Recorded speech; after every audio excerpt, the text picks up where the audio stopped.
Hello, everyone. Welcome to the jungle. Yeah, hey, I'm Marijuana Man. This is From Under the Influence. Wednesday here in Vancouver, and I am under the influence.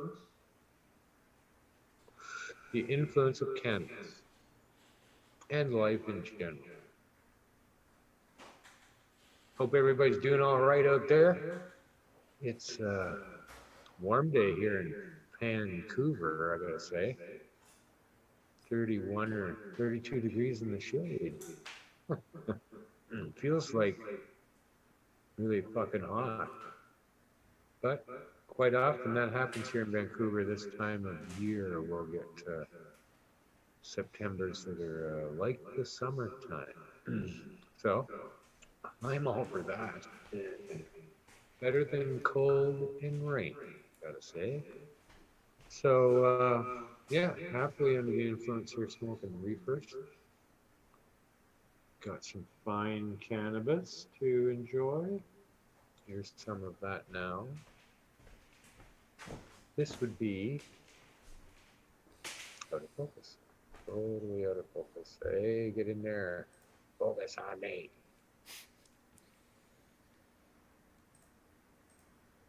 That is Durban voice. And a lovely one at that. Smells like Durban. Got kind of that licoricey flavor going on. And a nice, pleasant, up kind of stone to it. Was talking with Anil, who I'll also point out is in the studio today, making this all possible. We were talking about Durban, and it is a very, very old hybrid, is what it is. In the mid 1800s in South Africa, when they abolished slavery, they didn't have no slaves. So they actually imported people from India as what were called indentured servants, which kind of meant that they just were a servant and had to pay for it. But at any rate, they brought their ganja with them from India and planted it and grew it there.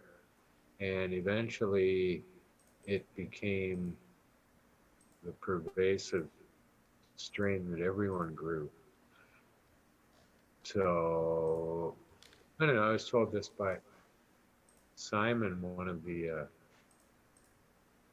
seed hunters, strain hunters, I guess they were.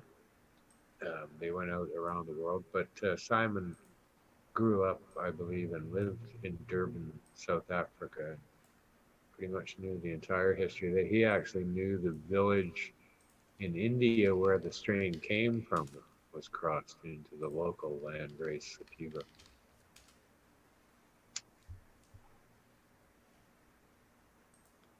And many of which still exist there. It's not devoid of landrace sativas by any stretch.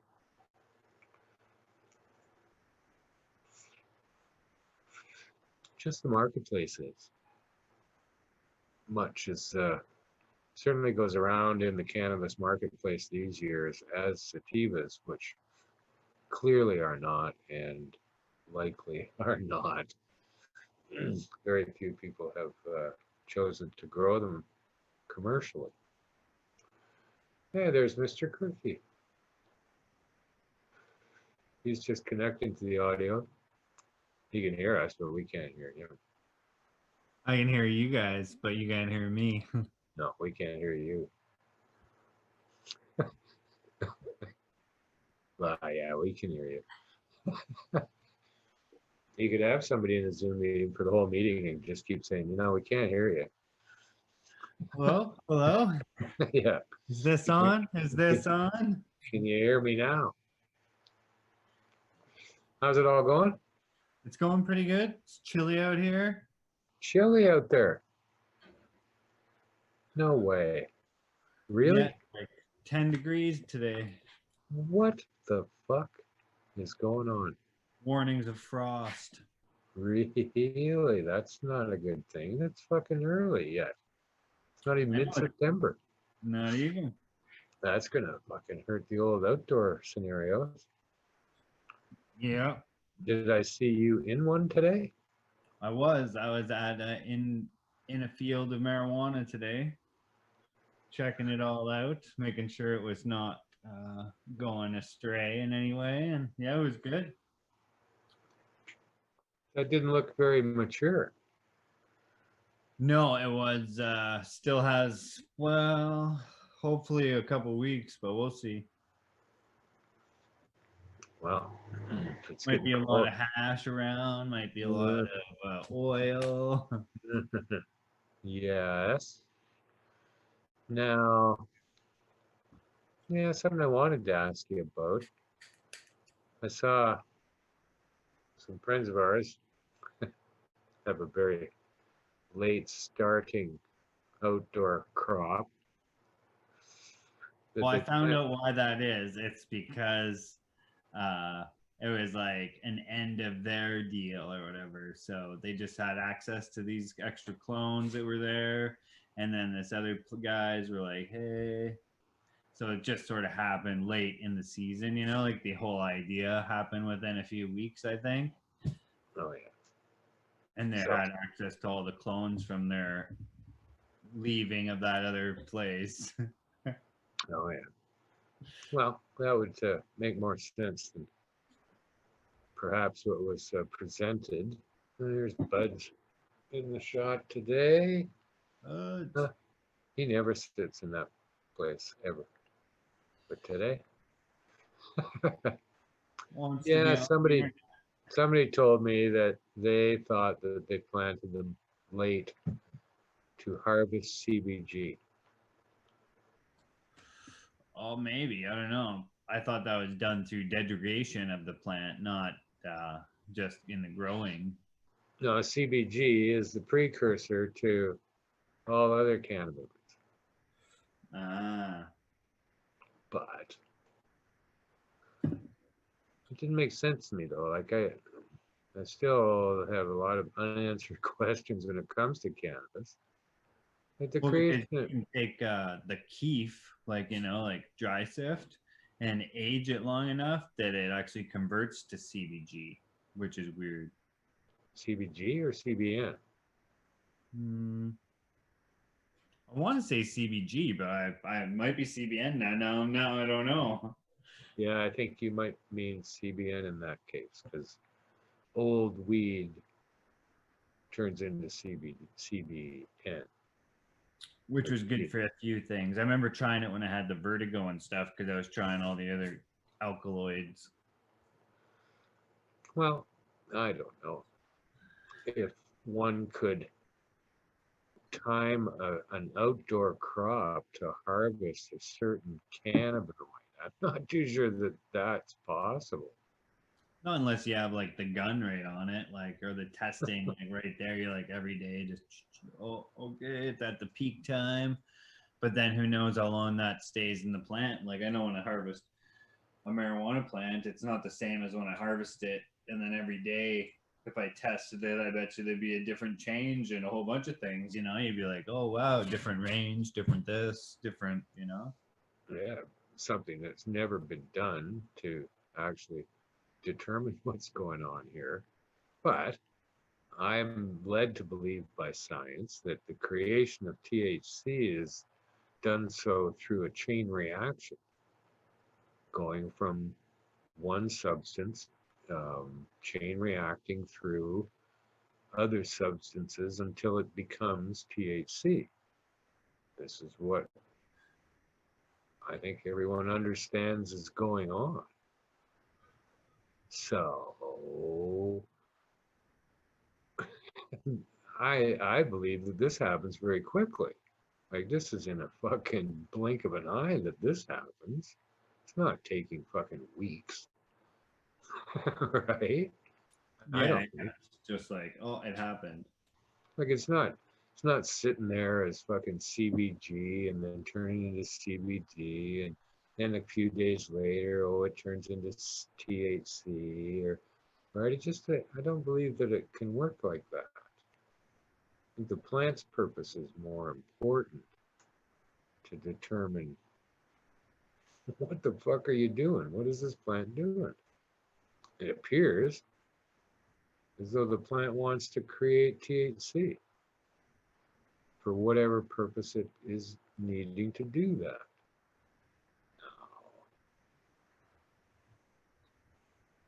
You wouldn't think that it was going to fucking waste too much time making it.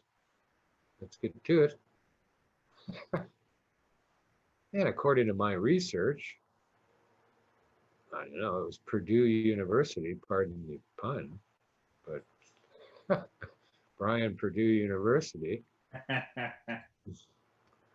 found that the creation of cannabinoids took place at the very fucking top of the stalk of the trichome, where the head is attached. There's a fucking fibrous mat there that has two different goos are being pumped up through that.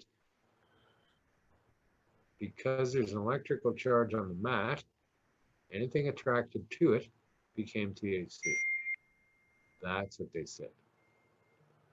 So then this mat, through pressure, rips off and it becomes a vacuole or something it's called, free floating thing covered in this mat with THC attached to it, free floating inside the head and off to help defend at the edge of the trichome. So you don't think the plant's gonna fucking mess around too much. And I'm getting an unstable internet thing. What the fuck is that? Is that me or somebody else? Huh. But I don't know. Been having some little bit of trouble with this computer. We'll have to see how it holds out for the day. But so I don't know about harvesting anything. Like when I see THC cannabinoid tests out there through all these years, yeah, they're not reporting too much fucking anything else but THC and CBD. Now, whether or not they're just reporting that only, I don't know, but it doesn't seem to be like there's much else in there at the time. There didn't seem to be a whole bunch of CBG to, right?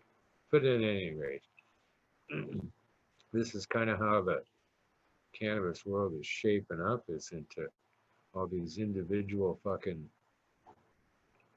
things going on inside this trichome head for no apparent reason. There's no Yeah. reason. And I'm pretty sure that you could just grow like a good mature marijuana plant and possibly extract all of those things out of it and maybe small, minute amounts, hopefully, and then maybe build a bigger amount by extracting it from the good cannabis.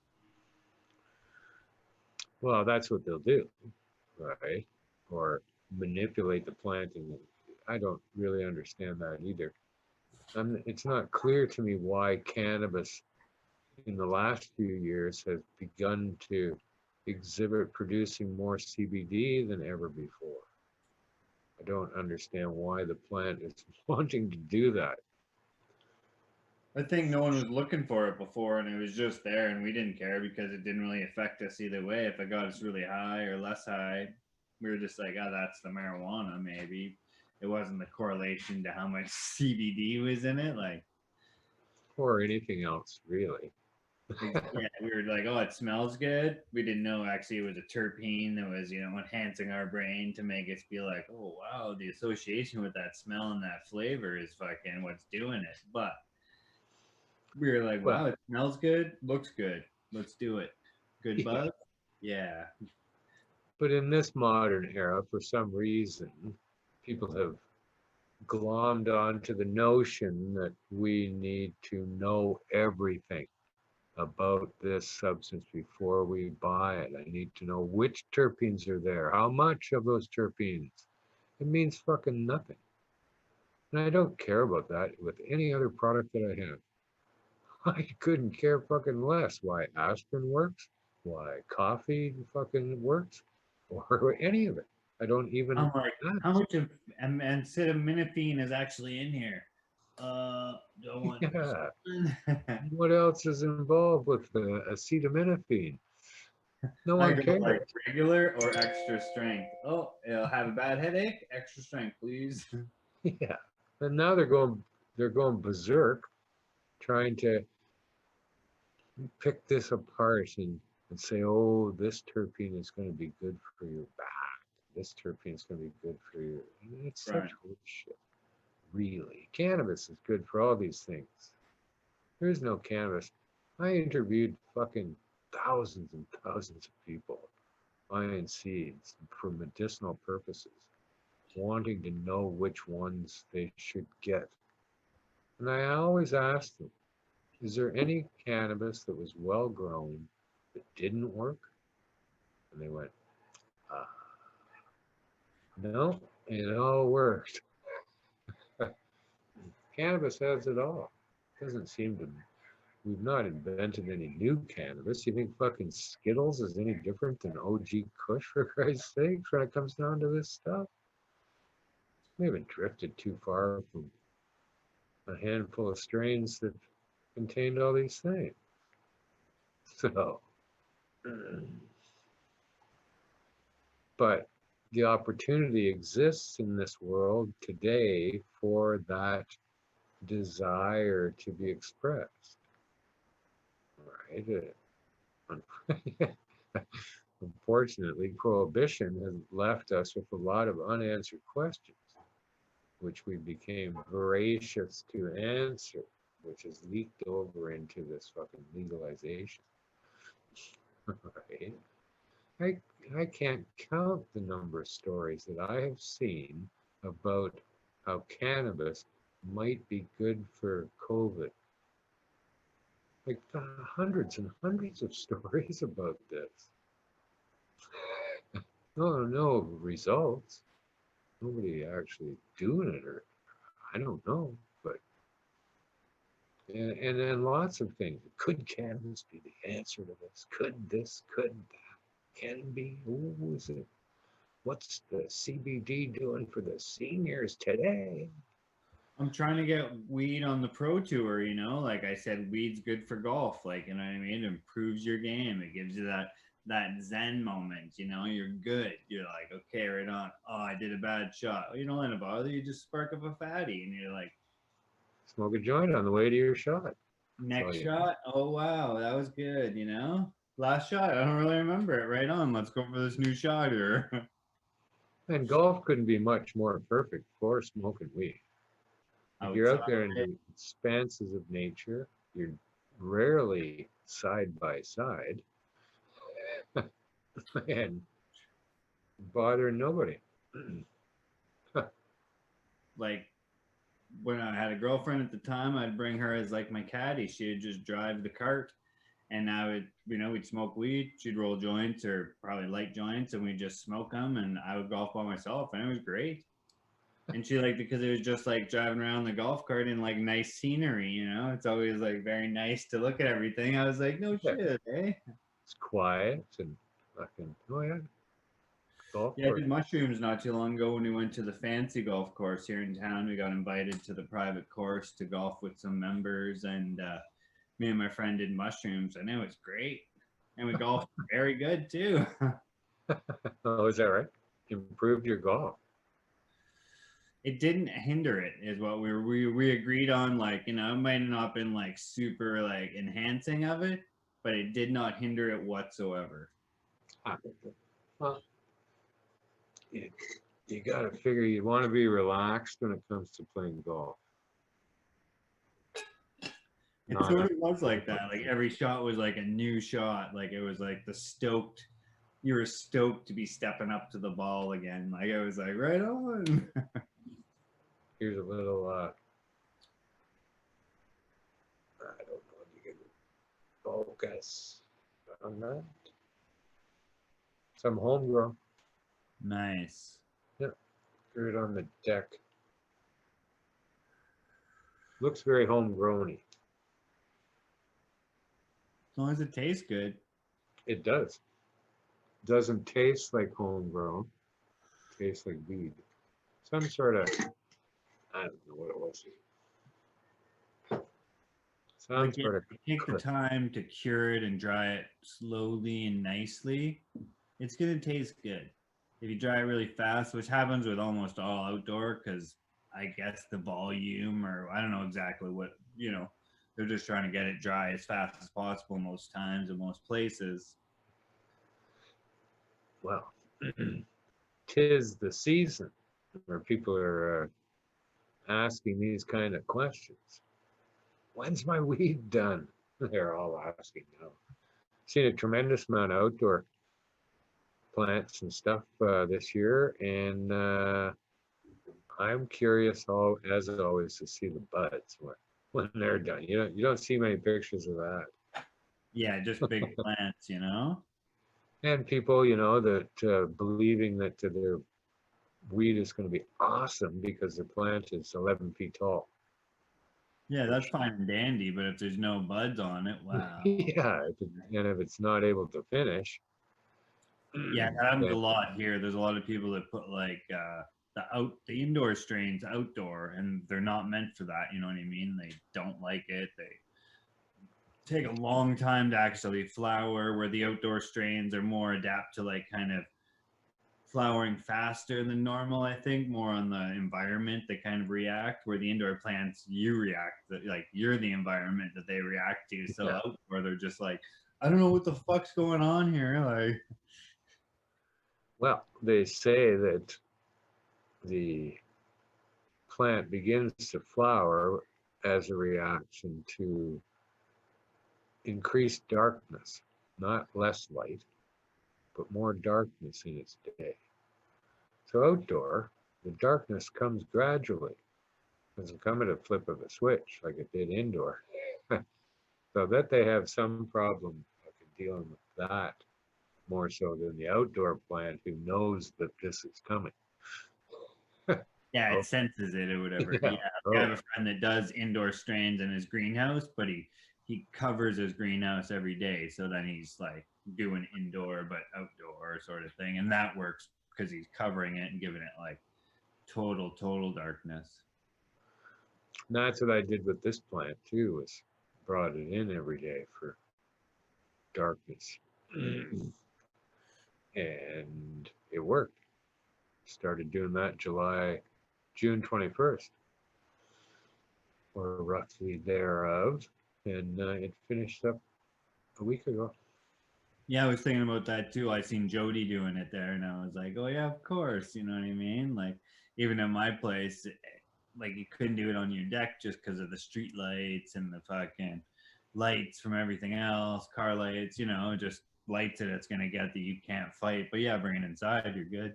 Put it Yeah, like in your bathroom or spare room or bedroom, and just got to watch out for excess moisture in the enclosed darkness, whether or not yeah, that becomes an issue. But I had another friend who had a wonderful system actually, where he'd bring them in each day at 5 o'clock or something until 11:30, then back out.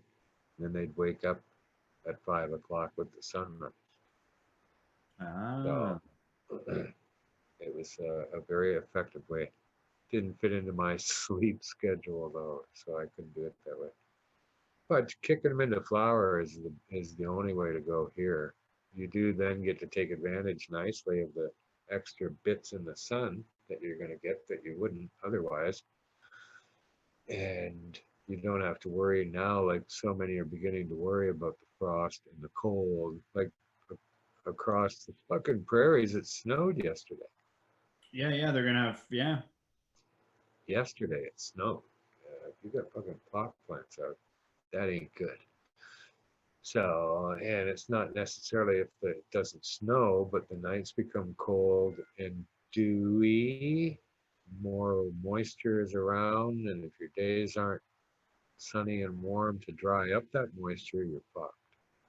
Yeah, that's what's going on now. It's been raining here for like ever. And then like sort of nice during the day, but then rain from like 11 p.m. to like 6 a.m. and then stop. Like you wake up and you go, did it rain? Yeah, you go back and like whatever, you see some things, you're like, oh, it's definitely rained. Like, Yeah.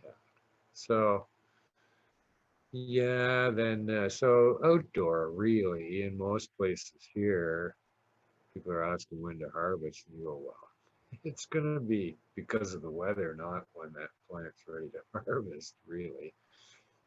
So, but some weeds better than none, right? Or a bunch of weeds better than none. So always, yeah. people do get used to and enjoy their homegrown, as most do.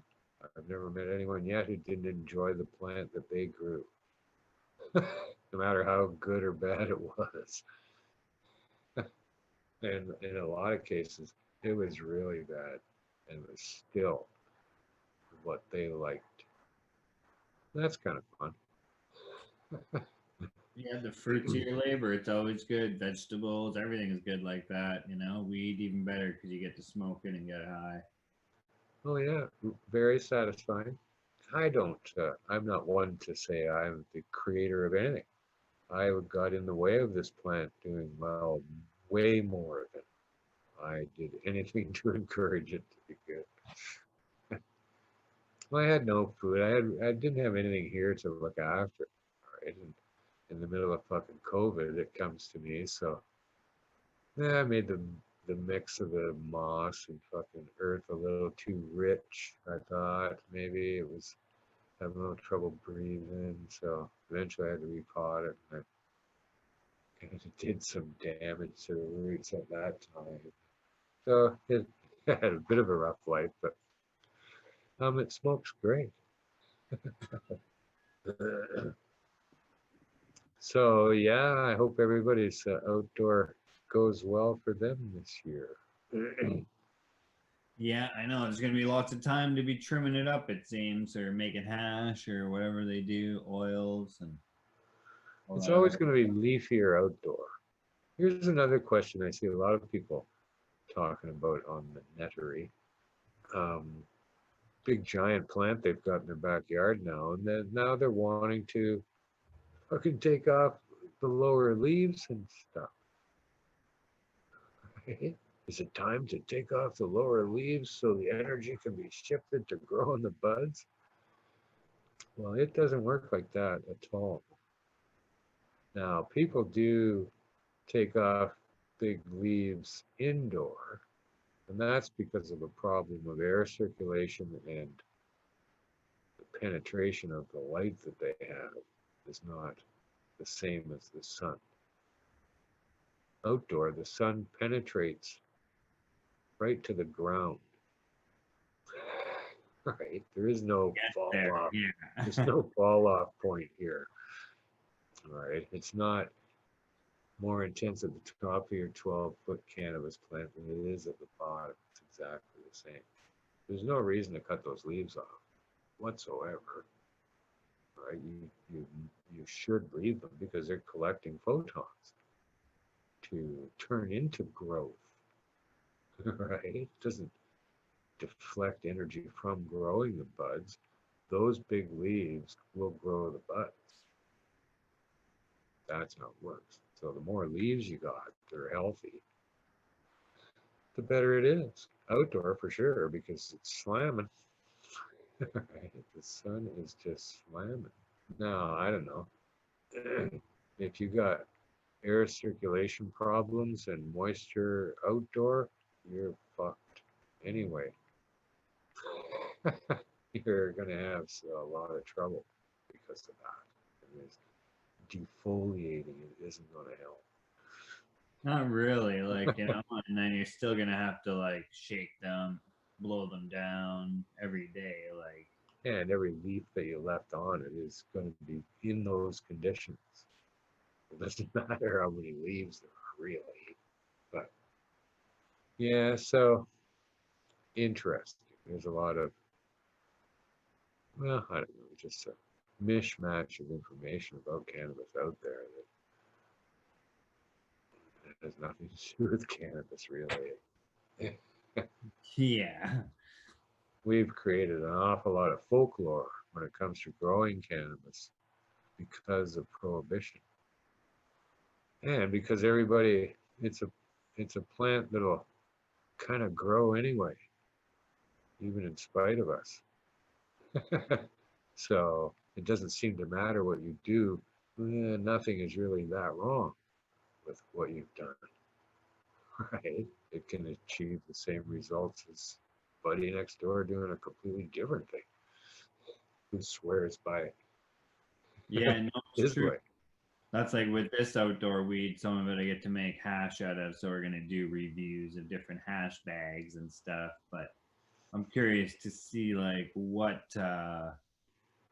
micron is the good one, you know, because they're not technically mature heads, like they're far from it, I think, or you know, or at least halfway there, we'll say, but still strong enough, you know, to be consumed as a hash or even as a, you know, a flower, but not quite ripe. So I'm curious if it'll be like the 90s going to be the money bag, or if it's like the 120 or less, you know, like Well, you would think that the very first trichome that ever grew on that plant is still there, right?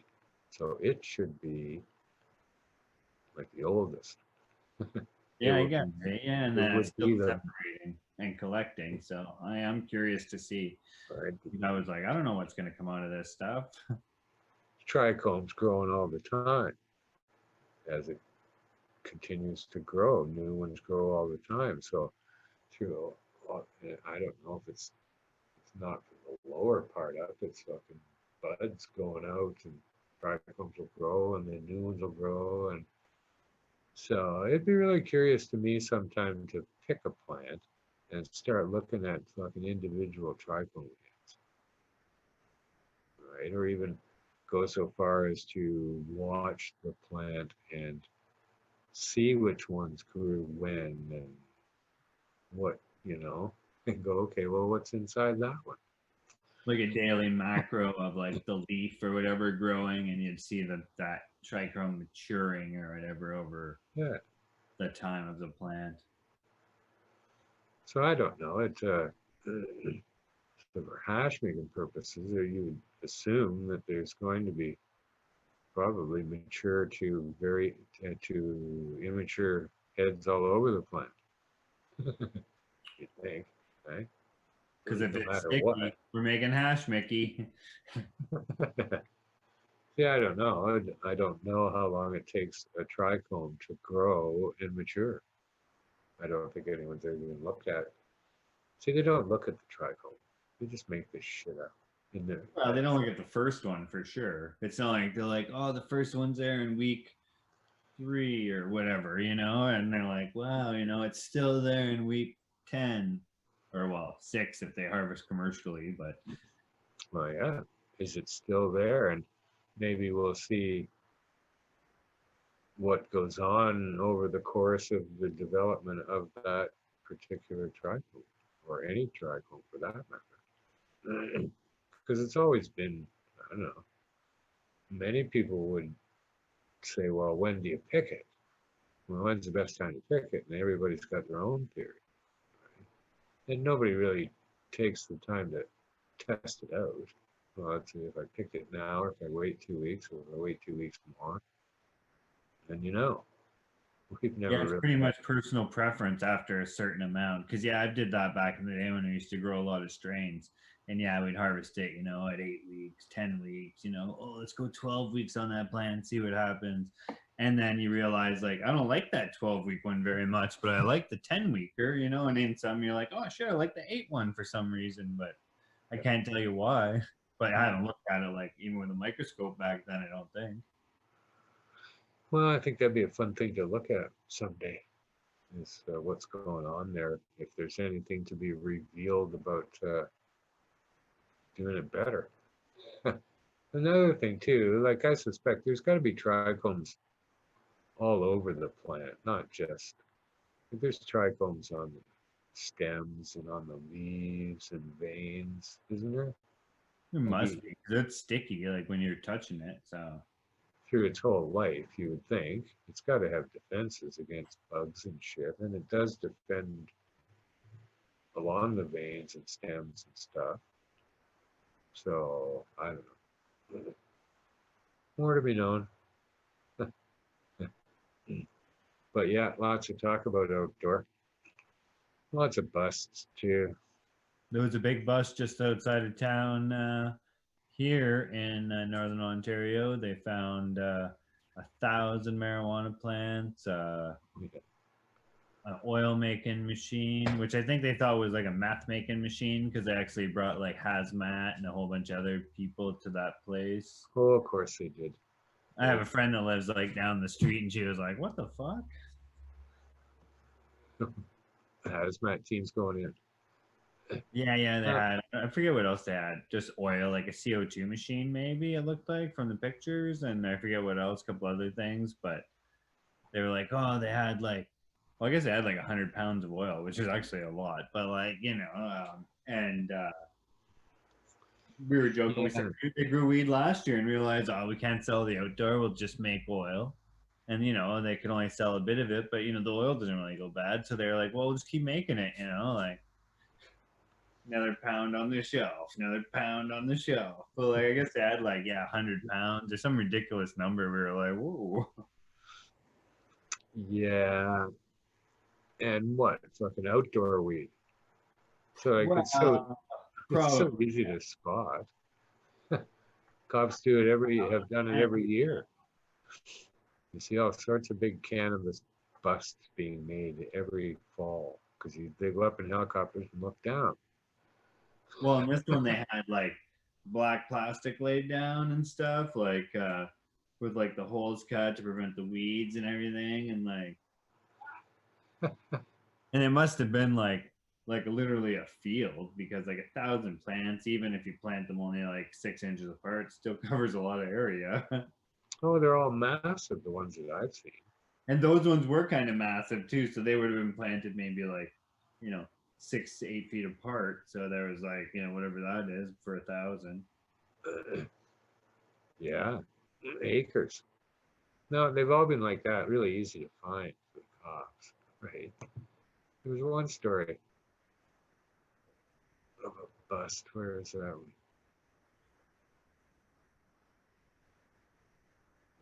Like, I just couldn't believe how many cops were involved, how many departments. Like there had to be 10 departments I was involved. like the one out there. I was like, everyone was here. Oh yeah, they got the most fictitious sounding fucking departments that they call upon. And some guy got stopped. Where was this now? Oh yeah, in like Ottawa or Toronto or something with like 1 billion pounds in his car and like for talking on his cell phone or something. Yeah, yeah. East of London, Ontario. Police found roughly $802,000 worth of pot. Roughly. Roughly. You'd say roughly 800,000. You wouldn't say roughly 802. But yeah, they stopped them for allegedly using a cell phone while driving along with $800,000 worth of weed and another 100,000 in cash. Huh.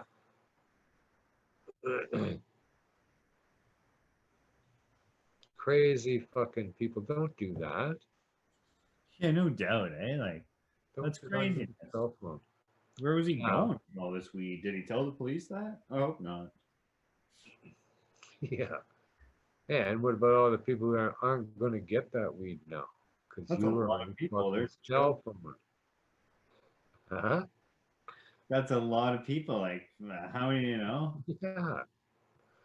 So, yeah, that's a lesson well learned. Bluetooth. They never heard of Bluetooth before? Like, come on now. They have 800 pounds and like what, $100,000 in cash. I'm sure their vehicle must have had a Bluetooth. Don't speed. Don't talk on your phone.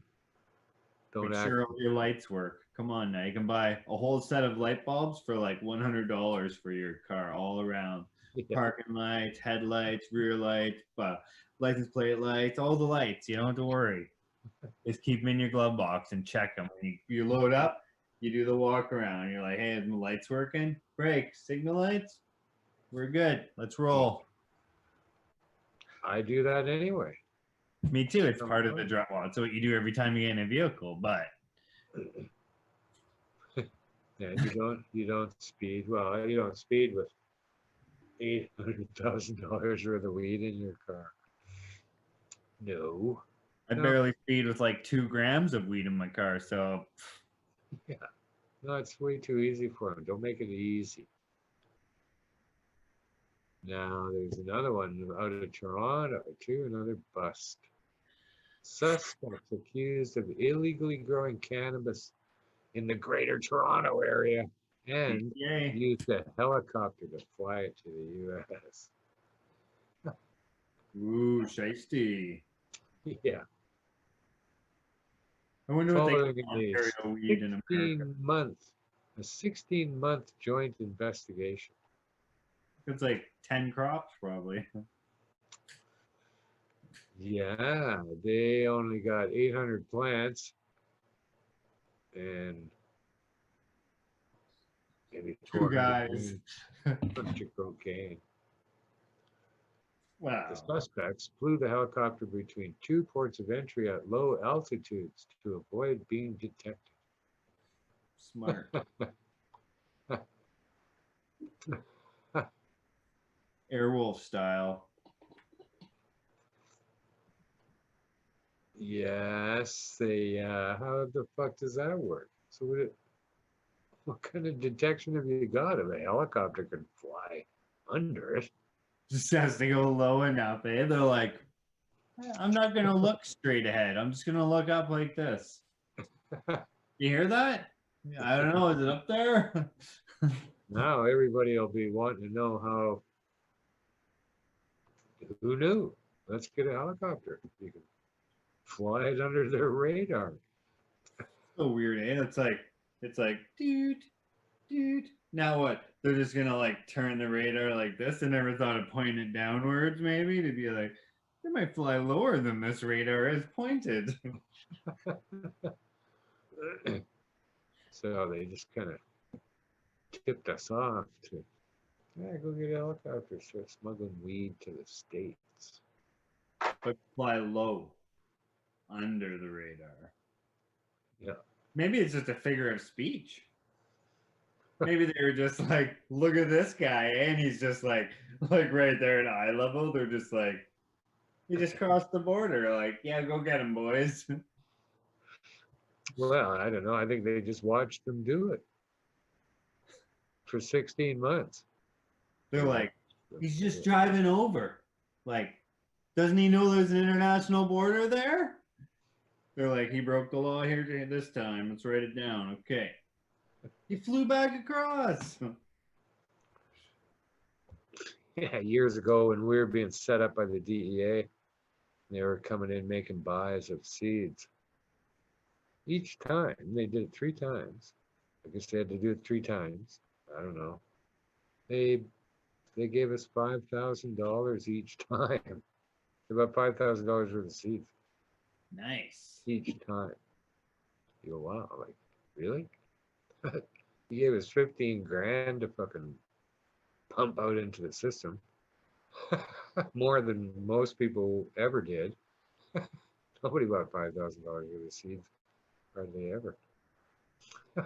Yeah, like they knew you could like clone it or buy like a pack of each and you're good. Like, come on now. Could have, you'd think they could have busted us for $500.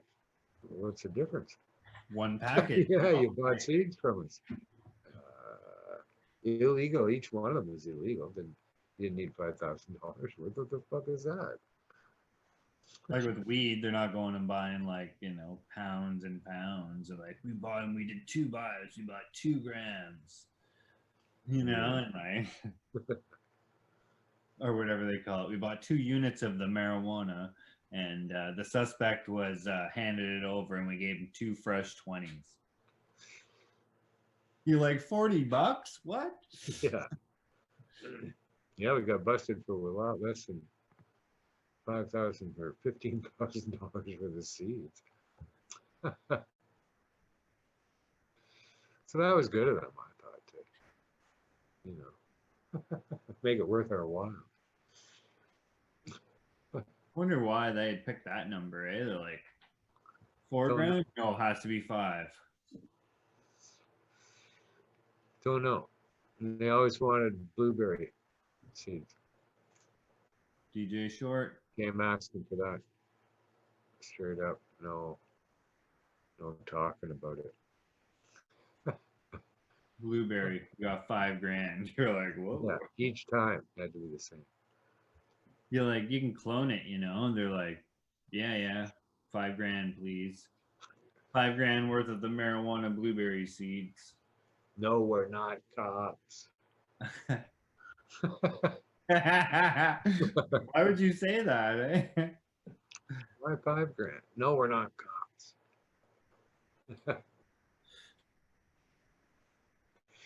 Here's a little story I ran across too, also in Ontario, Woodstock, Ontario. Police in Woodstock are asking parents to remind their kids not to accept candy from strangers after a weekend incident involving suspected cannabis edibles. According to a news release, a 10-year-old child at the South Side Park skate park accepted some jujubes and cookies from another youth at around 4 p.m. 20 after, maybe? The child reportedly became sick and lethargic after eating them. The officials say they are believed to have been laced with cannabis.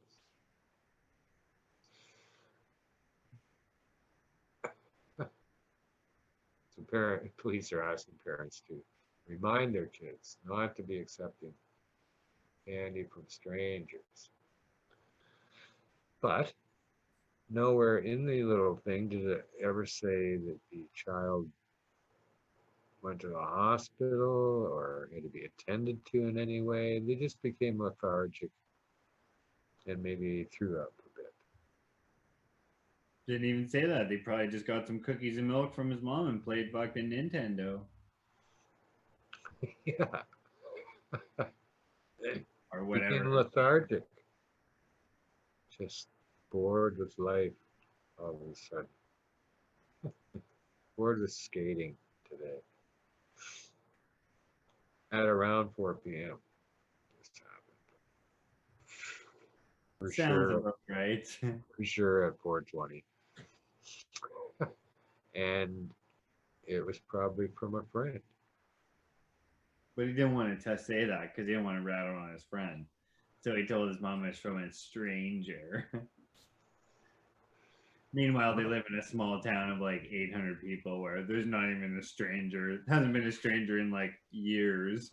Yeah. Yeah, Like, no, that was Rick's cousin that was in town. Yeah. The guy, a drifter. Just a drifter come through town. A hobo with his hobo bag. Yeah, not a lot of information. He just got the cookies from another youth. Huh. So, probably not a stranger. So the police are urging parents to tell kids not to take candy from strangers. It's going to result in all kids going, well, duh. I got it Duh, from Randy, Mom. my friend, not the stranger. Yeah. You would think the headline would say, stranger at skate park giving out edibles. A kid now would say, he didn't message me on my phone, so I wouldn't have taken a cookie from him anyway.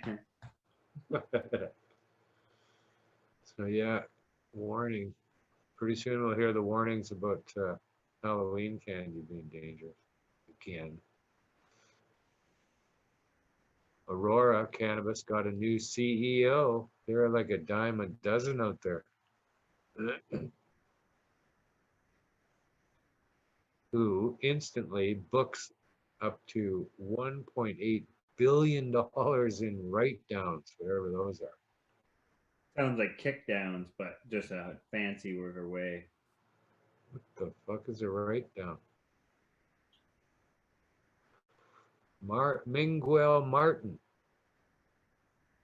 Wonder where he comes from. Huh? Now they're doomed. No CEO will save them. He comes from paper company, Dunder Mifflin.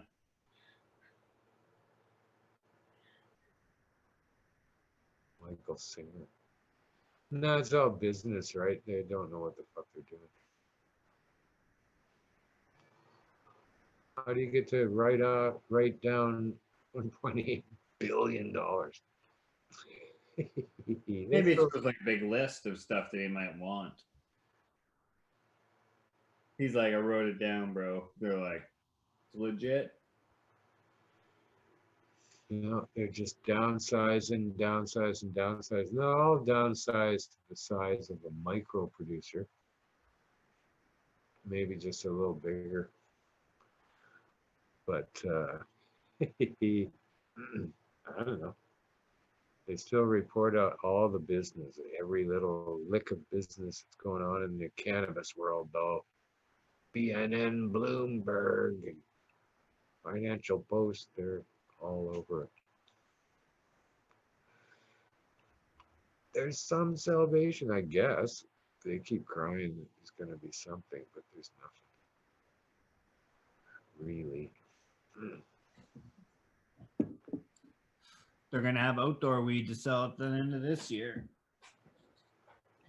Oh yeah, one story about they're all so gleeful over there. Got fucking 150,000 kilos coming down or some fucking thing of dried weed at the end of the day. And oh, that too dry of weed. Yeah, I've seen a lot of that stuff. yeah, that was quite a rush to nonsense. They too are going to find out that nobody really wants outdoor weed. No thanks. Like if there's nothing else, yeah, or I'll make hash with it and stuff like that I don't mind, like if you've got a shitload of your own, it's great for all sorts of things, but to go and buy somebody else's to fucking do anything with? No. not unless it's dirt cheap and it has to have like nice trikes, and then I might think about it. But like, yeah, if you're gonna buy it to like try to make water hash or bubble hash, dry sift even, I doubt it. It's like it's gonna have to be pretty cheap for like a pretty big sack of it. Yeah. It's not like you're gonna go buy an ounce and like dry sift it down, work it down. You're like, oh shit, I got a half gram right on. Like no. Yeah. No, there would be such a small percentage of people who would actually want outdoor that those are generally the people who are growing their own anyway, outdoor. As can everyone. So anybody who really desires outdoor weed ain't going to be buying yours. Grown across Canada, on the other side of Canada. Really? It better be fucking cheap. The only way you're going to flog that shit is cheap, cheap, cheap. But they won't. They'll still want way more for it than ever before. They'd be like, we used to want $2 a gram, now we want $6. You're like, well, the indoor stuff's like 8. They're like, well, but still. Yeah. This is under the sun, Sun growing, yeah. Just not under a very intense sun for very long is the problem. Oops, didn't know that, right? Idiots. What kind of bananas have you got? Can I look at the coffee that you're growing? How about some pineapples? I'd like cotton. You got any cotton? No, you can't grow that here? Oh, huh, funny. Why the fuck are you growing cannabis? Why didn't you put your? You'd better take if you make large off this. You better go make an indoor room and grow some fucking good weed. Come on, you're gonna have to. That's the only way you can do it. Why would I want to? So much more control, you know, for the indoor, for the legal system, and they want to have you more controlled. Of course, you're going to grow indoor. Well, Well, the anyone. potential. The only way you can get as good a weed as we've got so far is indoor. Can't do that outdoor. The further you go south, the better it gets. But still, we're not south. And these guys, like, they just come at it. Nowhere in the article about this wonderful outdoor harvest they're about to have, assuming it doesn't freeze and get really fucking cold and wet right away. Well, it could happen way like they're still inexperienced, so they could be like, oh, whatever, we got till October. Well, no, you don't really. You might, but you might not. You might have till next week, and that's it. But what they'll end up doing, and probably have already made the deal, is to make oil out of it and pretend that it was really good oil. And they'll sell the oil at the regular premium price of oil. Whether that goes into a fucking beverage or edible or whatever else they got in their hideables, they'll pretend that it was really good, high quality weed that they got this oil from. And that's what will happen to it. There's not a chance they'll make hash of it.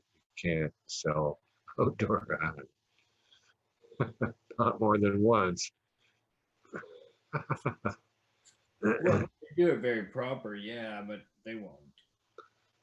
I already seen some dry sift from them, and it was like the worst. I was like, well, I never seen dry sift this bad ever. Like, Yeah. What was it? Bright green? uh, yeah, it was like you tumbled weed for 24 hours, and then you took that stuff out, and then you tumbled it again for like 100 hours or 1,000 hours, and then you collected that stuff and put that in the container. It had like no flavor. I didn't like macro it yet. I still have some because I want to put it under the macro lens and be like, what's going on here? But I don't think there's heads in there. Like, Uh-oh. Yeah, it's touching. I've never bought a bud from them, but I certainly wouldn't buy anything else. Nothing you can't see or fucking. And the thing about it is cannabis works.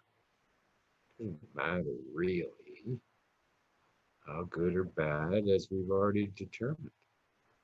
Even bad weed works for lots of people, and has for a very long time. Whether it be indoor, outdoor, picked early, fucking whatever. It all seems to have worked. No consistency whatsoever. No idea what you were getting or what has been done, but it all worked. Huh. So that's, you know, the forgiveness of cannabis, if you will, is allowing this legalization shit to succeed in that respect. People go, yeah, well, that weed was all right, or pretty good, or great, or whatever, right? You go, okay, well, you know, no different than anything else. Some people like everything, right? Especially when it comes to cannabis. Our standards have been lowered. You and I are pretty lucky to yeah, what we have access to and have seen over the years compared to most people out there in the cannabis world who had no choice whatsoever. So they're pretty thrilled to be able to do that. And that's, you know, that's good. And newbies. I think that's the market that legalization has grabbed. Newbies. Yeah, it's true. Cause yeah, I told a guy at one of the shops, I said like, I probably smoked or turned away more weed than you've ever seen in your whole life. And he works at the shop or whatever, eh? And yeah, it's like, really? Well, yeah, I thought there's more shitty weed out there than good weed. I Yeah, said you wouldn't have all this weed sitting on the shelf if it was like the best weed ever. I said it would sell. Even if it was really expensive, it would sell because people like good weed. But once they try and they're like, well, it was very expensive for what I had and what I used to get, it's like, like I paid this much for this and I got, this much worth of weed. Well, yeah. they ain't buying it again. No, no, we'll only try it once if. But the convenience for others too. How now, even though they'll pay the premium, it is convenient for them, and we will always accept less when it comes to cannabis if we don't have any choice. So we go to the legal dispensary and buy weed that they normally wouldn't want or pay that much for, but they don't have a lot of choice.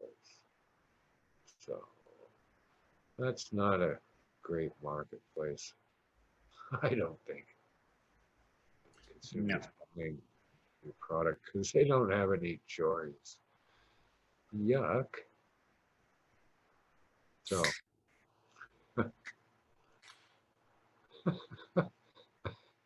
there's some fizzy drink opening.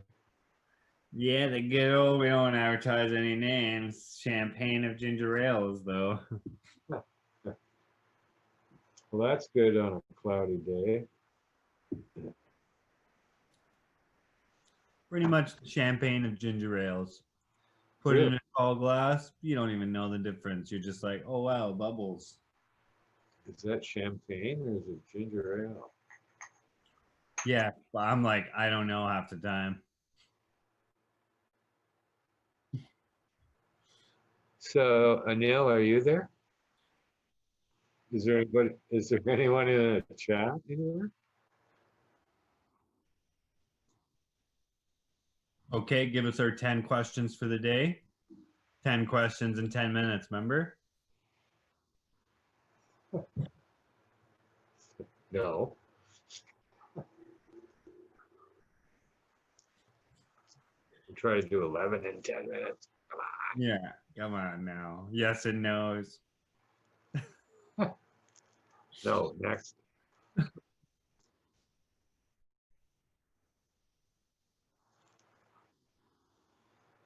Yeah, Nobody that's said anything all about truly Canada. Canadian.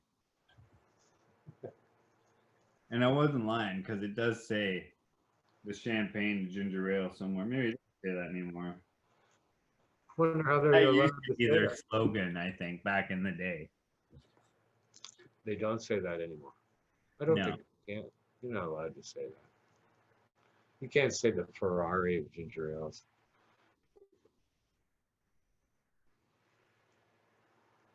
None. I'd be Next. the strongest. Best indica.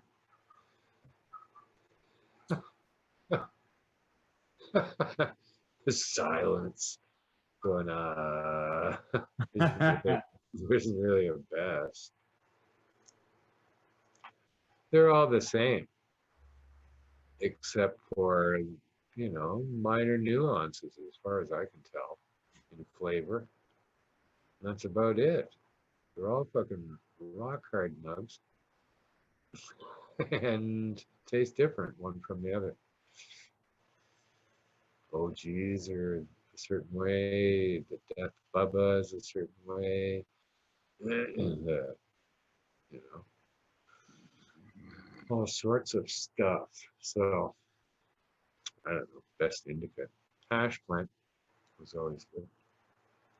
True. Mazar Sharif, I guess, would probably be the old school for me.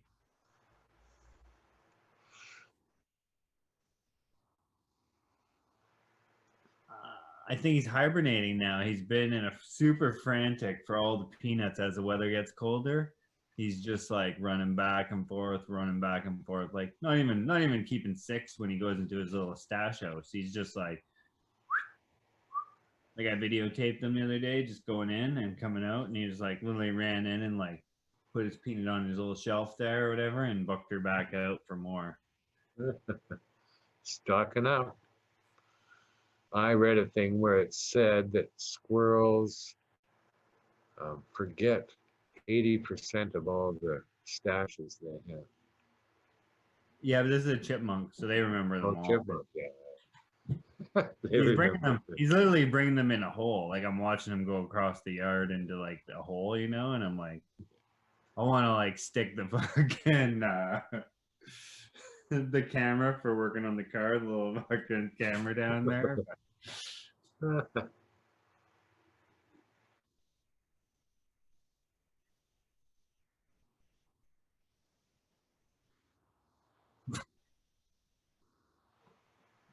Hide the case from the dampering. Come on now.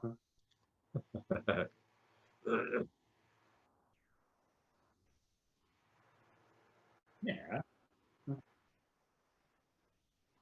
Depends where you live and what you would like to do with that cannabis or have at the end of the day, I suppose. My favorite haze is Amnesia haze Yeah. So or much. pure haze.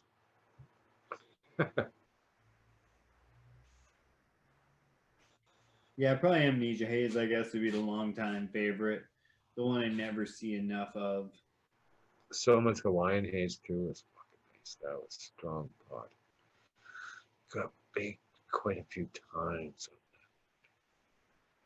He doesn't have it anymore. No? I don't think so. No, because I think someone asked him for it when I was there. Not last time, but the time before that. No, delightful marijuana. Because sometimes he'll ask you, what do you want to smoke?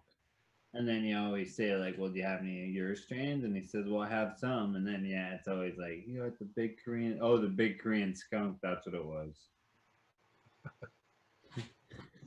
The BKS, Yeah. big kryptonite skunk. Some controversy there with the origins of that strain. And who knows? It comes from the Netherlands, and whatever happens there stays there. Well, there was a guy in the early days around our seed desk that claimed to have been in partnership with someone in the States when they were there. And they had this strain, big kryptonite skunk, he called it. He said that Soma was using that and just called it big Korean skunk. And I think Barge maybe asked Soma that one time, and he said, Huh. yeah. We'll have to hunt down that other strain then. Because there's no weed in Korea.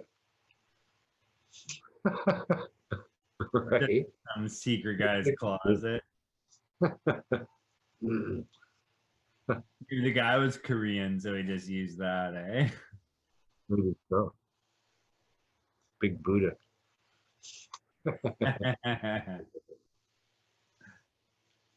All right. Is that it? You got more questions?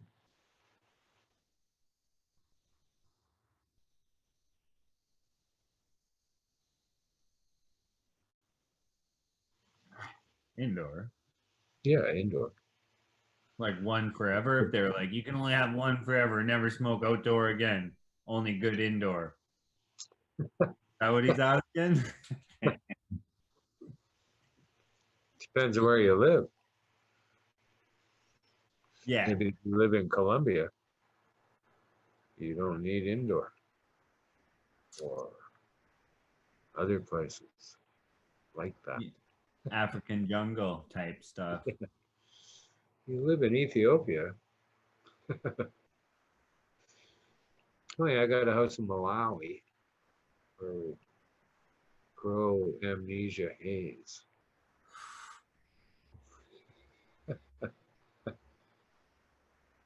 I would love to see that someday in the world. That level of cannabis activity. And you know, if they want to go rip it apart and fucking pull their CBGs and CBNs and doodads out of it, go right ahead. But let's work on cultivating some sort of appreciation of cannabis here so that we can appreciate the fucking thing. Like a champagne of ginger ale, for God's sakes. Right? Yeah, they're And not. why couldn't we be able to have that? I can buy wine produced all over the world. The nuance of the region that it comes from. What the fuck's the difference? Just don't fucking grow weed in Poland, for God's sakes. Expect to sell it. Well, maybe the Polish people, that's what they're used to. They're like in Czech Republic or Prague, that's, they have the good outdoor weed. That's, it's kind of what everyone's used to. And I was like, not used to it. Yeah. Then I people got, have, yeah, I bought weed off the street there. It was sort of seedy and like outdoory and stuff. I was like, oh, this is different, but whatever, of course, different land, you do whatever. yeah. And then I ended up seeing a friend of Mark's, and he was like, "Oh, here, I'll give you some weed." I was like, "Oh, right on." And there, it's really illegal to like pass the weed to people or whatever, so they really like on the down low. So he was like, "Oh, here you go." Like I just had it in a little bag and like sneaked into my pocket, and then I got like to the smoking area and like ripped it open and was like, "Oh," I'm like. Kind of looks like the weed, like it looked a little bit better than the weed I got last night or whatever. But I was like, huh, and then I seen our buddy from Pheno Finder Seeds, and I was like, dude, I need some like weed to smoke. And he was like, "Did you get any weed?" I said, "Yeah, like this." And he was like, "Oh." And he actually runs a coffee shop in Amsterdam, so he knows my smoking habits per se. And he was like, "Yeah, you need some weed." I was like, "Yeah, just where did you get the good weed?" So he got us some good weed, and we smoked her down. Well, that's good. Eventually get hooked up. Indoor weed. Yeah, yeah, it was nice. There you go. All right. Well, that's enough gabbing about fucking marijuana for one day. Yeah, I'm gonna go back and just start talking about hash again till the rest of the day. Yeah. Don't smoke cannabis for the rest of the day. But anyway, yeah. Glad to see you today. Good to see And you. can't believe it's only 10 degrees there. Holy fuck, it's hot here. Probably less now. Been like that all year, hasn't it? Yep. And thanks to all you folks for joining us. And hope your days are going good. Now we're past Labor Day. Fucking summer flew by like crazy this year. Zoom, gone. Zoom. And it was gone. Huh. I wonder. That's where all the time went. But yeah, thanks a lot for tuning in and check out all the great stuff here on Pot TV all week long. Um, thanks largely in part and mostly because of Anil's hard work putting that all together, and we appreciate him. Stop down, visit the store. It's always open. Same with the, I don't know, lounge. I think they're opening up a bit. It's hard to know. BC's been shut down again for fuck's sakes. Oh yeah, Or shut down last something. night. That's right. Some really weird stuff they came up with this time. Like very unusual stuff. You I heard they didn't go, want you yelling in bars and stuff. well, yeah, the music has to be at conversational levels. I Can't like be that though. yelling over the music because that's spewing too much stuff out into the Too much room. moisture. And you can't do it after 10 o'clock. And unless you serve food, so they didn't say a closing time for if you serve food, which is unusual. I don't get that. What's the fucking difference? Serving food or not? Yeah, I think I was reading a full meal. It said, so I don't know what that means. It's like now the local bar is gonna have like a full sit down meal and stuff. So like roast beef Wednesdays. Yeah, and drinking. Drinking for dinner and drink for the rest of the night and yell shit. So what if, Quietly, though, quietly. I've been in a ton of places where the music was below conversational level because conversational level was drunk. Well, that's loud. Right? And loud. Oh my God. Like restaurants that are just, you can't hear yourself fucking think they're so loud with people being drunk. And you go, is there music behind that? I don't even. Denny's on Davy at like 3 a.m. Yeah. So yeah, oddly enough, they just made it okay for everybody to sit on the street and drink in their new little patios out here. They built patios at every fucking restaurant and Starbucks, for God's sakes, now, and other places that would have never had a patio before ever. Now Rick have a patio. Bride. Yeah, out in the middle of the street. Well, not in the middle, but in that first parking space. Ah, So I don't know what the fuck's going on here. They don't have a clue. And that was only because, oh, they identified 250 new cases.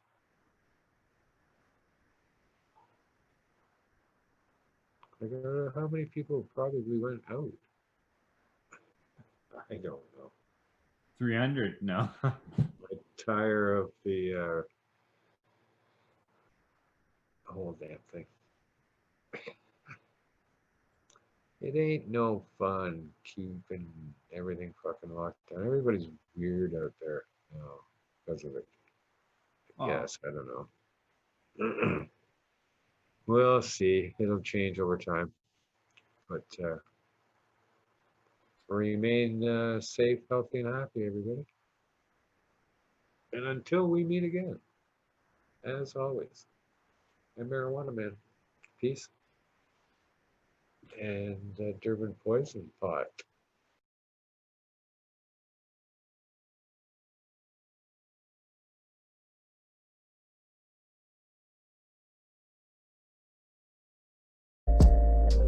Hi there, welcome to the 420 Lifestyle Show. I'm Carly Marley. She's taking a dab. Thanks. We can play the Sick Moose video. Oh yes, Sick and Moose video. Let's play the Sick and Moose video.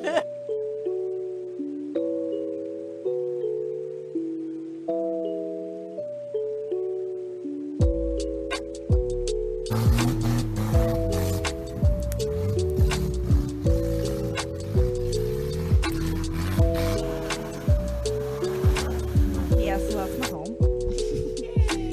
That's like all over the place, I guess.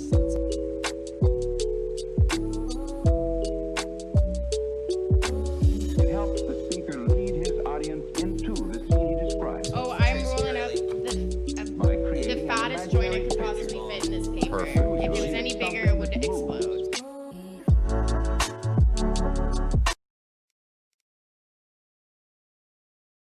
All right, welcome to the THC show with Neil, where we talk about the unpleasant truths of our system and our democracy here. I help patients. I know what you're saying. I got rated for growing, and I'm staring at the cracks in the wall doing time, and I'm trying to figure out who I hurt. No victim, no crime. And we look for avenues of hope and ways that we can change some things. As you can see, there's a lot of people, and there's a lot of care packs that we're handing out there. I am not a criminal. Wow, look at this. Right, Hey, it's 420 for sure now. Got you. And I'll be back next Tuesday for another episode of THC, Truth, Hope, and Change. Go about changing the world as best you can, and while you're doing it, just have as much fun as you can. Thank you.